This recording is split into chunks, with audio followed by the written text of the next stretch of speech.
Assalamualaikum warahmatullahi wabarakatuh. Selamat pagi, siang, dan malam kepada seluruh pecinta ikan dimanapun Anda berada. Kembali lagi di channel Bang Eja Farm, channel yang membahas segala sesuatu tentang perikanan. Mudah-mudahan kawan-kawan yang menonton video ini selalu diberikan kesehatan serta rezeki yang melimpah dan berkah dari Allah Subhanahu wa Ta'ala. Dalam video kali ini saya ingin mengajak kawan-kawan semuanya untuk membuka cakrawala pikiran kawan-kawan semuanya dalam menentukan ide ataupun peluang bisnis usaha yang bisa dikatakan menjanjikan di masa yang akan datang. Sebelum kawan-kawan menonton video ini sampai selesai, saya sarankan kawan-kawan bisa membuat kopi atau tehnya dulu agar lebih santai dalam menyimak video saya pada kali ini. Saya yakin kawan-kawan sekalian pasti pernah menjalankan sesuatu kegiatan usaha ataupun bisnis, baik itu dalam skala yang kecil ataupun skala yang besar.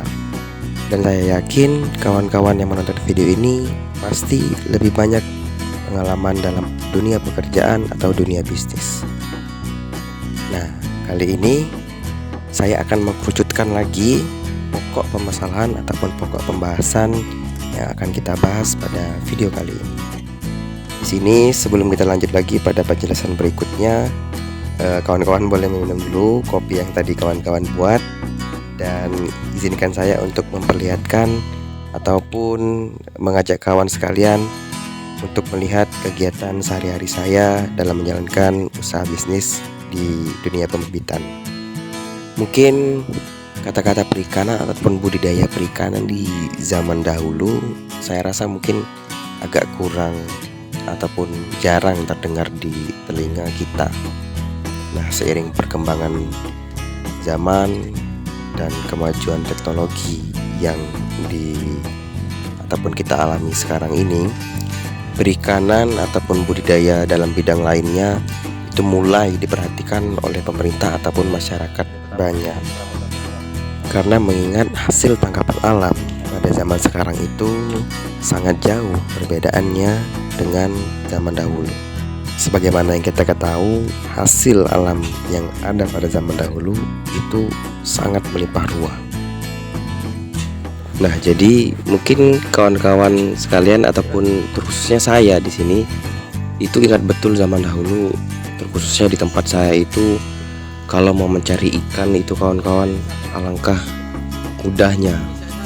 Bahkan bisa dibilang kita mancing di bawah rumah itu ataupun kebetulan rumah saya dulu itu tepat di bawah parit ya, dapurnya itu.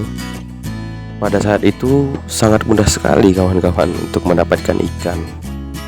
Nah, jauh perbedaannya pada zaman sekarang.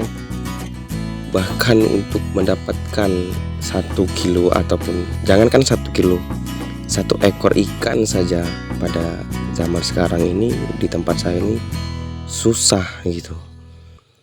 Ya, kembali lagi itu adalah ulah ataupun faktor dari manusia itu sendiri. Dengan adanya eksploitasi besar-besaran, seiring perkembangan pikiran dan teknologi tadi membuat kemampuan manusia itu semakin berkembang atau jauh berkembang. Jadi dengan demikian, hal itulah yang membuat pemerintah ataupun masyarakatnya, sebagian masyarakat itu sendiri mulai berpikir gimana sih supaya hasil alam ini itu tidak terus dimanfaatkan oleh kita. Nah, jadi salah satu caranya adalah dibudidayakan demi terciptanya keberlangsungan makhluk hidup ataupun ikan itu sendiri. Karena kembali lagi pada prinsip ataupun fungsi dari pembudidayaan ini adalah untuk memenuhi kebutuhan pangan terhadap manusia itu sendiri. Dan selain itu pun budidaya pada zaman sekarang ini bisa dijadikan untuk ide ataupun bisnis usaha baru yang saya yakin ini sangat menjanjikan di kalangan masyarakat ekonomi menengah ke bawah. Bahkan tidak cuma itu, masyarakat yang ekonominya menengah ke atas pun sekarang mulai banyak beralih daripada usaha-usaha lainnya menuju usaha-usaha dalam bidang perikanan khususnya. Karena mengingat dan menimbang kawan-kawan sekalian, bisnis usaha dalam bidang perikanan ini adalah salah satu bisnis yang prospek kedepannya itu bisa dikatakan sangat-sangat menjanjikan kawan-kawan. Mau apapun itu jenis ikannya, selagi kawan-kawan pandai-pandai membaca akan tingkat kebutuhan ataupun permintaan pasar, yang dimana ikan itu tinggi prospeknya untuk dibudidayakan di lingkungan yang kawan-kawan tinggali. Karena kalau dengan tidak cara membudidaya atau kita kembang biakkan kawan-kawan, maka lama-kelamaan hasil alam yang selama ini kita tahu sangat melimpah itu lama-kelamaan akan terus berkurang kawan-kawan. Bisa jadi suatu saat nanti kalau tidak kita kembang biakkan atau kita budidayakan ikan di tempat-tempat ataupun lokasi yang sering kita ambil hasil alamnya itu akan menjadi langka kawan-kawan sekalian. Apalagi sebagaimana yang kita ketahui sekarang, cara orang dalam melakukan penangkapan ikan itu sudah bervariatif, ataupun bisa dikatakan penangkapan ikan pada saat ini itu sudah di luar daripada ketentuan undang-undang yang telah pemerintah buat.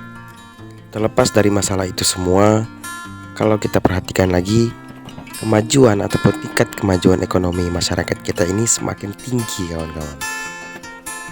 Nah, jadi semakin meningkat taraf hidup seseorang ataupun semakin meningkat taraf ekonomi seseorang, maka semakin besar pula keinginan ataupun kemampuan orang-orang tersebut untuk lebih lagi memperhatikan dan meningkatkan kualitas dari pangan di dalam rumah tangganya itu sendiri kawan-kawan.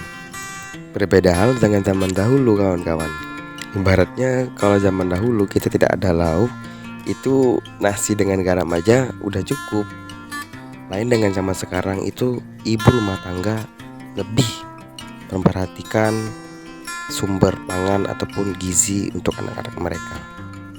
Tidak hanya dalam bidang perikanan kawan-kawan, dalam segala sesuatu apapun yang kita kerjakan, kalau kita merasa terpaksa mengerjakannya dan menjadikan sesuatu itu beban, maka hasilnya itu tidak akan sepadan kawan-kawan. Karena hasil itu bisa kita lihat melalui proses ataupun bagaimana cara kita mengelola pekerjaan kita dari awal sampai akhir. Karena proses tidak akan mengecewakan hasil kawan-kawan. Semakin tekun kita melakukan sesuatu, maka hasilnya itu akan lebih maksimal. Terlepas dari semua kegiatan usaha ataupun bisnis apapun yang kita lakukan, hasil akhirnya yang menentukan adalah Allah Subhanahu wa Ta'ala yang memberikan kita rezeki. Oke, mungkin cukup dari saya kawan-kawan sekalian. Mungkin video ini dapat menjadikan salah satu motivasi bagi kawan-kawan sekalian untuk memulai ide ataupun bisnis usaha yang akan kalian jalankan. Dan jangan lupa untuk selalu mengembangkan potensi-potensi yang ada di lingkungan sekitar kita. Baiklah, mungkin hanya itu saja kawan-kawan yang bisa saya paparkan. Mudah-mudahan dapat bermanfaat bagi kawan-kawan sekalian. Jika ada salahnya, saya mohon maaf.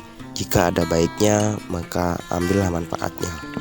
Dan saya doakan kawan-kawan yang selalu menonton video ini dari awal hingga akhir selalu diberikan Allah kesehatan dan rezeki yang melimpah serta berkah di dalam hidupnya. Saya akhiri, wassalamualaikum warahmatullahi wabarakatuh. Salam sukses.